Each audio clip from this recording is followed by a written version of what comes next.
اور ابھی آپ کو بتائیں کہ صدر مملکت آصف علی زرداری نے Pakistan army, Pakistan air force اور پاکستان نیوی ترمیمی بل 2025 کی منظوری دے دی ہے۔ اس بارے میں مزید ڈیٹیلز حاصل کریں گے ڈان نیوز کے نمائندے طاہر شرانی سے۔ طاہر، اپڈیٹ کیجیے گا۔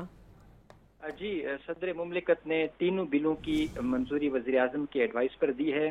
وفاقی کابینہ نے تینوں سروسز ایکٹ میں جو ترامیم ہیں ان کی منظوری دی تھی، جس کے بعد قومی اسمبلی اور سینٹ سے جو ترمیمی بل ہے وہ منظوری اس کی لی گئی، اور اس کے بعد وزیراعظم نے اپنی ایڈوائس صدر مملکت کو بھجوائی، اور صدر مملکت نے پاکستان آرمی ترمیمی بل 2025، پاکستان ایئر فورس ترمیمی بل 2025 اور پاکستان نیوی ترمیمی بل 2025 کی منظوری دے دی ہے۔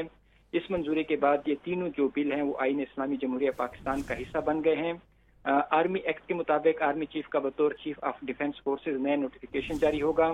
نئے نوٹیفیکیشن کے بعد آرمی چیف کی مدت اگلے 5 سال کے لیے دوبارہ سے شروع ہوگی۔ آرمی چیف آف ڈیفنس پاک فوج کے تمام شعبوں کی ریسٹرکچرنگ اور انضمام کریں گے۔ وزیر اعظم آرمی چیف آف ڈیفنس کی سفارش پر کمانڈر نیشنل اسٹریٹجک کمانڈ تعینات کریں گے، اور کمانڈر نیشنل اسٹریٹجک کمانڈ کی مدت ملازمت 3 سال کے لیے ہوگی۔ کمانڈر نیشنل اسٹریٹجک کمانڈ کو 3 سال کے لیے دوبارہ تعینات کیا جا سکے گا۔ اس حوالے سے جو تینوں بلوں کی قانون کا حصہ بنانے کا عمل تھا وہ اب مکمل کر لیا گیا ہے۔ جی، طاہر شرانی اپڈیٹ کر رہے تھے، بہت شکریہ آپ کا۔